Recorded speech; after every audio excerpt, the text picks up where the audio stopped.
Chapter 1. A Weekend Getaway Planned. "Poirot," I said, "a change of air would do you good." "You think so, mon ami?" "I am sure of it." "Eh?" said my friend, smiling. "It is all arranged, then? You will come? Where do you propose to take me?" "Brighton. As a matter of fact, a friend of mine in the city put me onto a very good thing, and, well, I have money to burn, as the saying goes. I think a weekend at the Grand Metropolitan would do us all the good in the world." "Thank you. I accept most gratefully. You have the good heart to think of an old man. And the good heart, it is in the end worth all the little grey cells. Yes, yes, I who speak to you am in danger of forgetting that sometimes." I did not quite relish the implication. I fancy that Poirot is sometimes a little inclined to underestimate my mental capacities. But his pleasure was so evident that I put my slight annoyance aside. "Then that's all right," I said hastily. Saturday evening saw us dining at the Grand Metropolitan in the midst of a gay throng. All the world and his wife seemed to be at Brighton. The dresses were marvellous, and the jewels, worn sometimes with more love of display than good taste, were something magnificent. "Hein? It is a sight, this," murmured Poirot. "This is the home of the profiteer, is it not so, Hastings?" "Supposed to be," I replied, "but we'll hope they aren't all tarred with the profiteering brush." Poirot gazed round him placidly. "The sight of so many jewels makes me wish I had turned my brains to crime instead of to its detection. What a magnificent opportunity for some thief of distinction. Regard, Hastings, that stout woman by the pillar. She is, as you would say, plastered with gems." I followed his eyes. "Why," I exclaimed, "it's Mrs. Opelson." "You know her?" "Slightly. Her husband is a rich stockbroker who made a fortune in the recent oil boom." After dinner we ran across the Opelsons in the lounge, and I introduced Poirot to them. We chatted for a few minutes, and ended by having our coffee together. Poirot said a few words in praise of some of the costlier gems displayed on the lady's ample bosom, and she brightened up at once. "It's a perfect hobby of mine, Mr. Poirot. I just love jewellery. Ed knows my weakness, and every time things go well he brings me something new. You are interested in precious stones?" "I have had a good deal to do with them one time and another, madame. My profession has brought me into contact with some of the most famous jewels in the world." He went on to narrate with discreet pseudonyms the story of the historic jewels of a reigning house, and Mrs. Opelson listened with bated breath. "There now," she exclaimed as he ended, "if it isn't just like a play! You know, I've got some pearls of my own that have a history attached to them. I believe it's supposed to be one of the finest necklaces in the world. The pearls are so beautifully matched and so perfect in colour. I declare I really must run up and get it." "Oh, madame," protested Poirot, "you are too amiable. Pray do not derange yourself." "Oh, but I'd like to show it to you." The buxom dame waddled across to the lift briskly enough. Her husband, who had been talking to me, looked at Poirot inquiringly. "Madame, your wife is so amiable as to insist on showing me her pearl necklace," explained the latter. "Oh, the pearls." Opelson smiled in a satisfied fashion. "Well, they are worth seeing. Cost a pretty penny, too.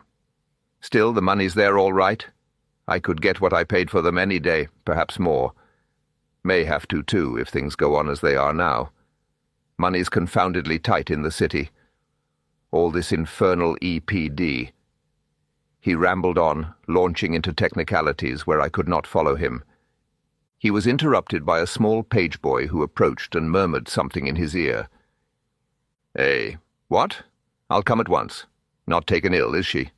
Excuse me, gentlemen." He left us abruptly. Poirot leaned back and lit one of his tiny Russian cigarettes. Then, carefully and meticulously, he arranged the empty coffee cups in a neat row and beamed happily on the result. Chapter 2. The Robbery Revealed. The minutes passed. The Opelsons did not return. "Curious?" I remarked at length. I wonder when they will come back." Poirot watched the ascending spirals of smoke, and then said thoughtfully, "They will not come back." "Why?" "Because, my friend, something has happened." "What sort of thing? How do you know?" I asked curiously. Poirot smiled. "A few moments ago the manager came hurriedly out of his office and ran upstairs. He was much agitated. The lift boy is deep in talk with one of the pages. The lift bell has rung 3 times, but he heeds it not. Thirdly, even the waiters are distrait, and to make a waiter distrait—" Poirot shook his head with an air of finality. "The affair must indeed be of the first magnitude. Ah, it is as I thought. Here come the police." 2 men had just entered the hotel, one in uniform, the other in plain clothes. They spoke to a page, and were immediately ushered upstairs. A few minutes later the same boy descended and came up to where we were sitting. "Mr. Opalson's compliments, and would you step upstairs?" Poirot sprang nimbly to his feet. One would have said that he awaited the summons. I followed with no less alacrity. The Opalsons' apartments were situated on the 1st floor. After knocking on the door, the page boy retired, and we answered the summons. "Come in." A strange scene met our eyes. The room was Mrs. Opalson's bedroom, and in the centre of it, lying back in an armchair, was the lady herself, weeping violently. She presented an extraordinary spectacle, with the tears making great furrows in the powder with which her complexion was liberally coated. Mr. Opalson was striding up and down angrily.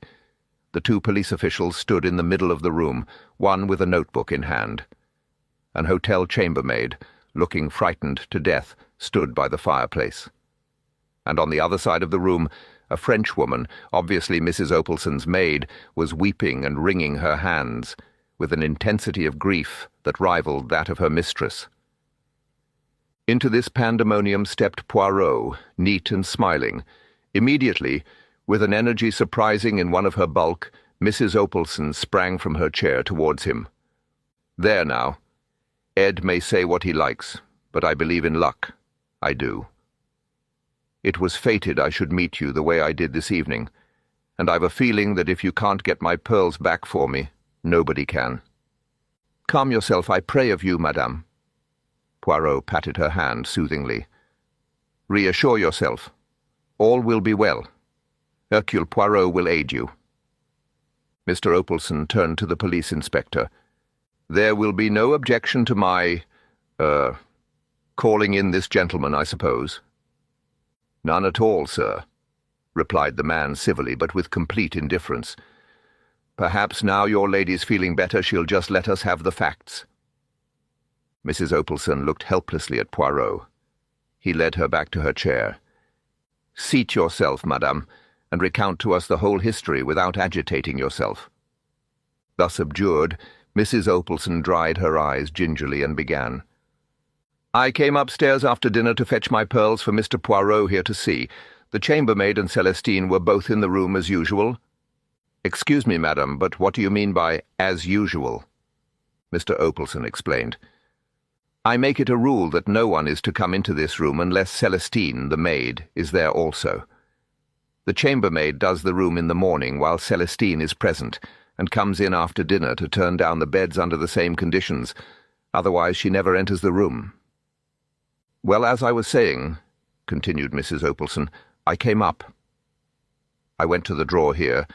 She indicated the bottom right-hand drawer of the knee-hole dressing-table. "Took out my jewel case and unlocked it. It seemed quite as usual, but the pearls were not there." The inspector had been busy with his notebook. "When had you last seen them?" he asked. "They were there when I went down to dinner." "You are sure?" "Quite sure. I was uncertain whether to wear them or not, but in the end I decided on the emeralds, and put them back in the jewel case." "Who locked up the jewel case?" "I did. I wear the key on a chain round my neck."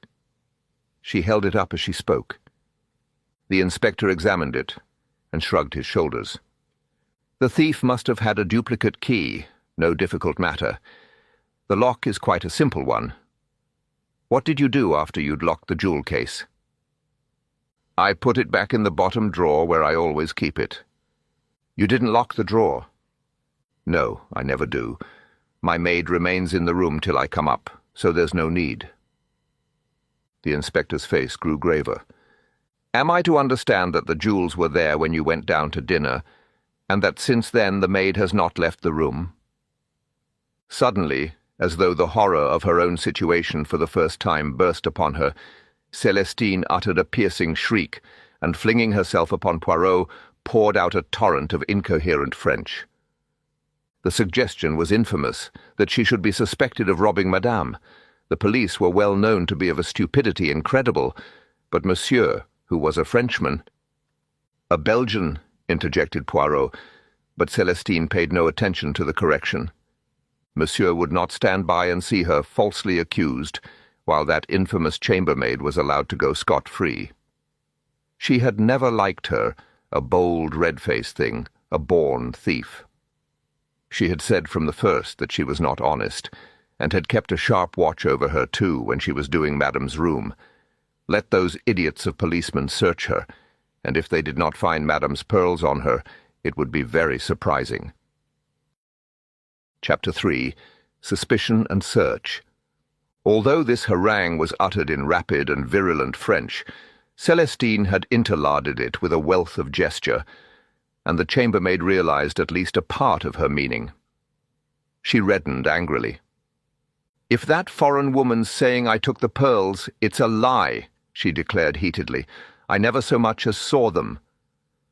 "Search her," screamed the other. "You will find it is as I say." "You're a liar, do you hear?"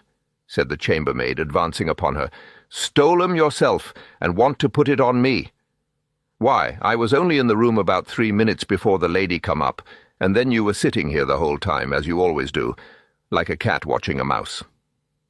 The inspector looked across inquiringly at Celestine. "Is that true? Didn't you leave the room at all?"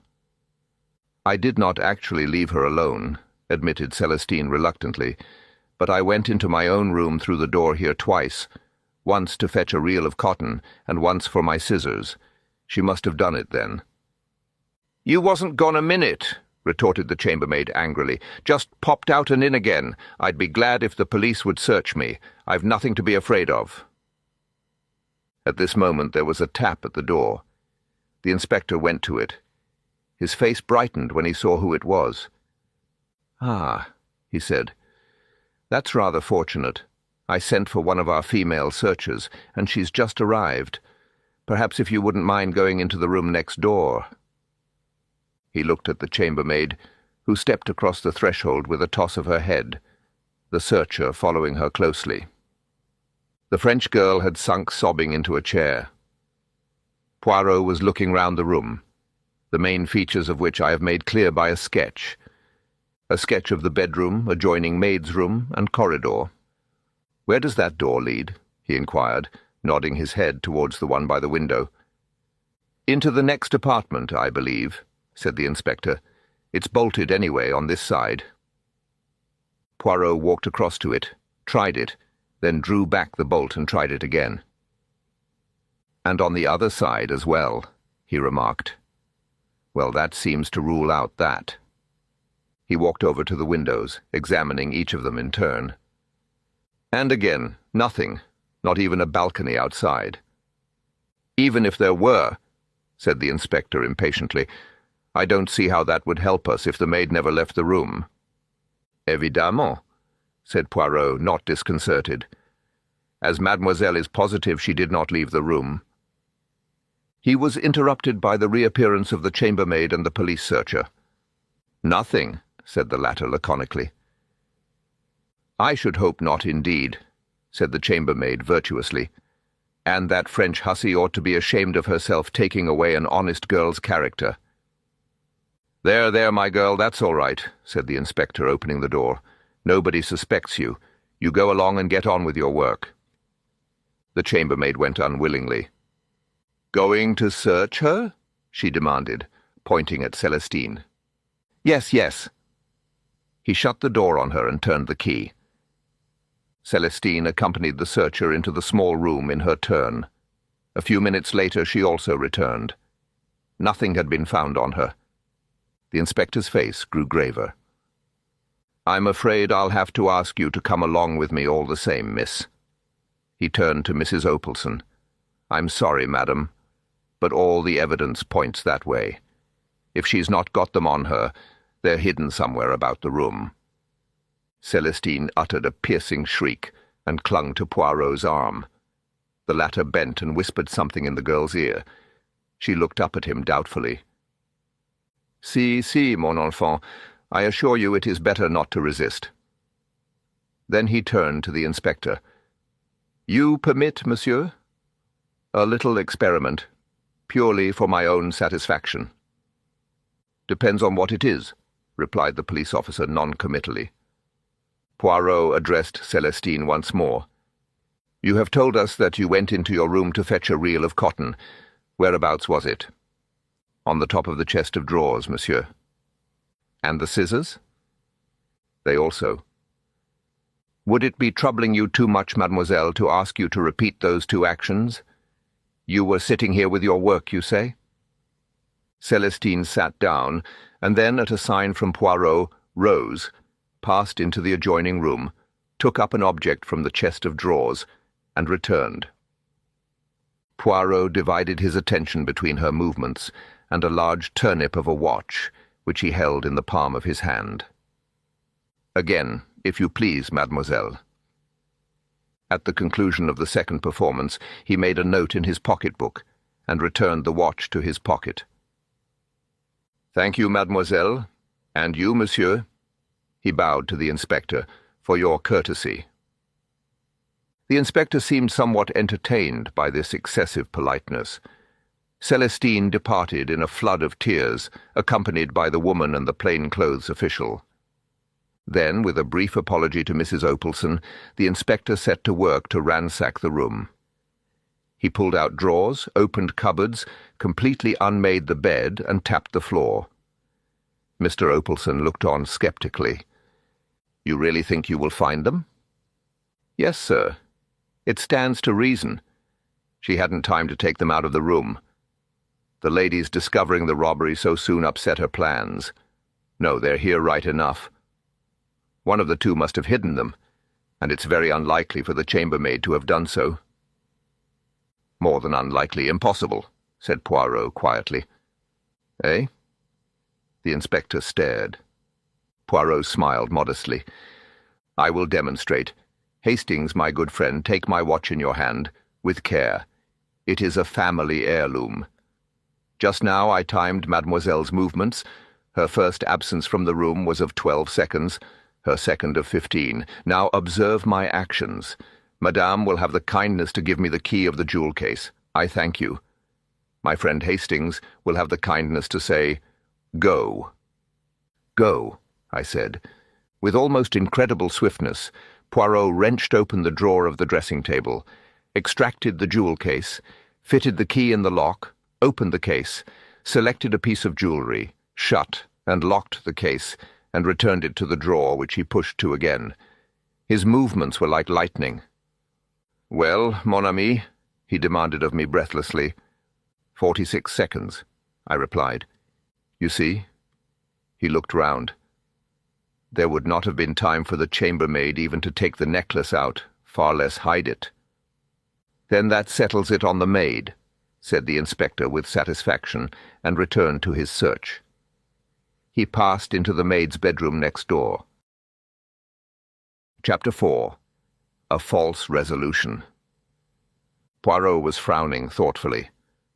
Suddenly he shot a question at Mr. Opelson. This necklace, it was without doubt insured. Mr. Opelson looked a trifle surprised at the question. "Yes," he said hesitatingly, "that is so." "But what does that matter?" broke in Mrs. Opelson tearfully. "It's my necklace I want. It was unique. No money could be the same." "I comprehend, madame," said Poirot soothingly. "I comprehend perfectly. To la femme, sentiment is everything. Is it not so? But monsieur, who has not the so fine susceptibility, will doubtless find some slight consolation in the fact." Of course," said Mr. Opalson rather uncertainly. "Still—" He was interrupted by a shout of triumph from the inspector. He came in dangling something from his fingers. With a cry, Mrs. Opalson heaved herself up from her chair. She was a changed woman. "Oh, my necklace!" She clasped it to her breast with both hands. We crowded round. "Where was it?" demanded Opalson. "Maid's bed, in among the springs of the wire mattress. She must have stolen it and hidden it there before the chambermaid arrived on the scene." "You permit, madame?" said Poirot gently. He took the necklace from her and examined it closely, then handed it back with a bow. "I'm afraid, madam, you'll have to hand it over to us for the time being," said the inspector. "We shall want it for the charge, but it shall be returned to you as soon as possible." Mr. Opalson frowned. "Is that necessary?" "I'm afraid so, sir. Just a formality." "Oh, let him take it, Ed," cried his wife. "I'd feel safer if he did. I shouldn't sleep a wink thinking someone else might try and get hold of it. That wretched girl, and I would never have believed it of her." There, my dear, don't take on so." I felt a gentle pressure on my arm. It was Poirot. "Shall we slip away, my friend? I think our services are no longer needed." Once outside, however, he hesitated, and then, much to my surprise, he remarked, "I should rather like to see the room next door." The door was not locked, and we entered. The room, which was a large double one, was unoccupied. Dust lay about rather noticeably, and my sensitive friend gave a characteristic grimace as he ran his finger round a rectangular mark on a table near the window. "The service leaves to be desired," he observed dryly. He was staring thoughtfully out of the window, and seemed to have fallen into a brown study. "Well?" I demanded impatiently. "What did we come in here for?" He started. "Je vous demande pardon, mon ami. I wished to see if the door was really bolted on this side also." "Well," I said, glancing at the door which communicated with the room we had just left, "it is bolted." Poirot nodded. He still seemed to be thinking. "And anyway," I continued, "what does it matter? The case is over. I wish you'd had more chance of distinguishing yourself. But it was the kind of case that even a stiff-backed idiot like that inspector couldn't go wrong over." Poirot shook his head. "The case is not over, my friend. It will not be over until we find out who stole the pearls." "But the maid did." "Why do you say that?" "Why?" I stammered. "They were found, actually, in her mattress." Ta, said Poirot impatiently. "Those were not the pearls." "What?" "Imitation, mon ami." The statement took my breath away. Poirot was smiling placidly. The good inspector obviously knows nothing of jewels, but presently there will be a fine hullabaloo. "Come," I cried, dragging at his arm. "Where?" "We must tell the Opalsons at once." "I think not." "But that poor woman—" "Eh bien, that poor woman, as you call her, will have a much better night believing the jewels to be safe. But the thief may escape with them." "As usual, my friend, you speak without reflection. How do you know that the pearls Mrs. Opalson locked up so carefully tonight were not the false ones, and that the real robbery did not take place at a much earlier date?" "Oh," I said, bewildered. "Exactly," said Poirot, beaming. "We start again." Chapter 5. Poirot's investigation deepens. He led the way out of the room, paused a moment as though considering, and then walked down to the end of the corridor, stopping outside the small den where the chambermaids and valets of the respective floors congregated. Our particular chambermaid appeared to be holding a small court there, and to be retailing her late experiences to an appreciative audience. She stopped in the middle of a sentence. Poirot bowed with his usual politeness. "Excuse that I derange you, but I shall be obliged if you will unlock for me the door of Mr. Opalson's room." The woman rose willingly, and we accompanied her down the passage again. Mr. Opalson's room was on the other side of the corridor, its door facing that of his wife's room. The chambermaid unlocked it with her passkey, and we entered. As she was about to depart, Poirot detained her. "One moment. Have you ever seen among the effects of Mr. Opalson a card like this?" He held out a plain white card, rather highly glazed and uncommon in appearance. The maid took it and scrutinized it carefully. "No, sir, I can't say I have. But anyway, the valet has most to do with the gentlemen's rooms." "I see. Thank you." Poirot took back the card. The woman departed. Poirot appeared to reflect a little. Then he gave a short, sharp nod of the head. "Ring the bell, I pray of you, Hastings, 3 times for the valet." I obeyed, devoured with curiosity. Meanwhile, Poirot had emptied the wastepaper basket on the floor and was swiftly going through its contents. In a few moments the valet answered the bell. To him Poirot put the same question and handed him the card to examine. But the response was the same. The valet had never seen a card of that particular quality among Mr. Opalson's belongings. Poirot thanked him, and he withdrew somewhat unwillingly, with an inquisitive glance at the overturned wastepaper basket and the litter on the floor. He could hardly have helped overhearing Poirot's thoughtful remark as he bundled the torn papers back again. "And the necklace was heavily insured."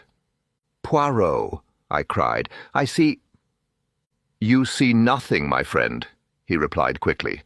"As usual, nothing at all. It is incredible. But there it is. Let us return to our own apartments." We did so in silence. Once there, to my intense surprise, Poirot effected a rapid change of clothing. "I go to London tonight," he explained. "It is imperative." "What?" "Absolutely. The real work, that of the brain, those brave little grey cells, it is done. I go to seek the confirmation. I shall find it. Impossible to deceive Hercule Poirot." "You'll come a cropper one of these days," I observed, rather disgusted by his vanity. "Do not be enraged, I beg of you, mon ami. I count on you to do me a service. Of your friendship." "Of course," I said eagerly, rather ashamed of my moroseness. "What is it?" "The sleeve of my coat that I have taken off. Will you brush it? See you. A little white powder has clung to it. You without doubt observed me run my finger round the drawer of the dressing-table?" "No, I didn't." "You should observe my actions, my friend.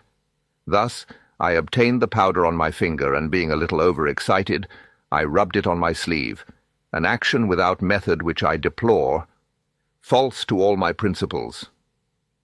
"But what was the powder?" I asked, not particularly interested in Poirot's principles. "Not the poison of the Borgias," replied Poirot with a twinkle. "I see your imagination mounting. I should say it was French chalk." "French chalk?" "Yes, cabinet makers use it to make drawers run smoothly." I laughed. "You old sinner, I thought you were working up to something exciting." "Au revoir, my friend. I save myself. I fly." The door shut behind him. With a smile, half of derision, half of affection, I picked up the coat and stretched out my hand for the clothes-brush. Chapter 6. The True Culprits Unveiled. The next morning, hearing nothing from Poirot, I went out for a stroll, met some old friends, and lunched with them at their hotel. In the afternoon, we went for a spin. A punctured tire delayed us, and it was past 8 when I got back to the Grand Metropolitan. The first sight that met my eyes was Poirot, looking even more diminutive than usual, sandwiched between the Opalsons, beaming in a state of placid satisfaction. "Mon ami Hastings!" he cried, and sprang to meet me. "Embrace me, my friend. All has marched to a marvel." Luckily, the embrace was merely figurative, not a thing one is always sure of with Poirot. "Do you mean—" I began. "Just wonderful, I call it," said Mrs. Opalson, smiling all over her fat face. Didn't I tell you, Ed, that if he couldn't get back my pearls, nobody would? You did, my dear, you did. And you were right. I looked helplessly at Poirot, and he answered the glance.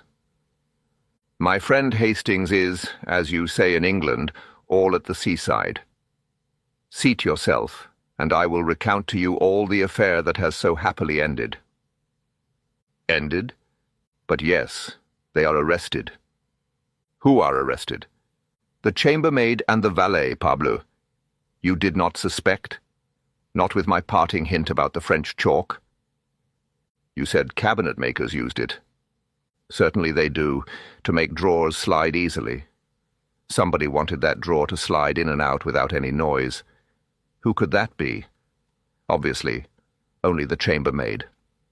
The plan was so ingenious that it did not at once leap to the eye, not even to the eye of Hercule Poirot. Listen, this was how it was done. The valet was in the empty room next door, waiting. The French maid leaves the room. Quick as a flash, the chambermaid whips open the drawer, takes out the jewel case, and slipping back the bolt, passes it through the door. The valet opens it at his leisure with the duplicate key with which he has provided himself, extracts the necklace, and waits his time. Celestine leaves the room again, and psst! In a flash the case is passed back again and replaced in the drawer. Madame arrives. The theft is discovered. The chambermaid demands to be searched, with a good deal of righteous indignation, and leaves the room without a stain on her character. The imitation necklace with which they have provided themselves has been concealed in the French girl's bed that morning by the chambermaid. A master stroke, sir. But what did you go to London for? You remember the card? Certainly. It puzzled me, and puzzles me still, I thought. I hesitated delicately, glancing at Mr. Opelson. Poirot laughed heartily. Une blague, for the benefit of the valet. The card was one with a specially prepared surface, for fingerprints. I went straight to Scotland Yard, asked for our old friend Inspector Japp, and laid the facts before him. As I had suspected, the fingerprints proved to be those of two well-known jewel thieves who have been wanted for some time. Japp came down with me, the thieves were arrested, and the necklace was discovered in the valet's possession. A clever pair, but they failed in method. Have I not told you, Hastings, at least 36 times, that without method— At least 36,000 times, I interrupted. But where did their method break down? Mon ami, it is a good plan to take a place as chambermaid or valet, but you must not shirk your work. They left an empty room undusted, and therefore when the man put down the jewel case on the little table near the communicating door, it left a square mark. I remember, I cried. Before I was undecided, then I knew. There was a moment's silence. And I've got my pearls, said Mrs. Opelson, as a sort of Greek chorus. Well, I said, I'd better have some dinner. Poirot accompanied me. This ought to mean kudos for you, I observed. Pas du tout, replied Poirot tranquilly. Japp and the local inspector will divide the credit between them. But, he tapped his pocket, I have a cheque here from Mr. Opelson, and how say you, my friend? This weekend has not gone according to plan. Shall we return here next weekend? At my expense this time. As the final pieces of the puzzle fall into place, Hercule Poirot stands triumphant, his keen intellect having pierced through the veil of deception that clouded the Grand Metropolitan Hotel.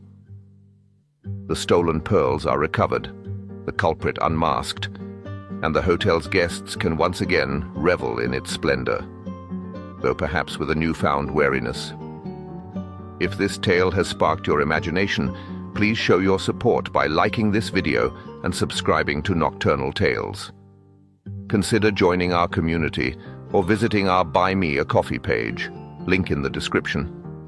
Share your insights in the comments. Were you able to outwit Poirot this time? Until we meet again, may your nights be filled with mystery and your days with clarity.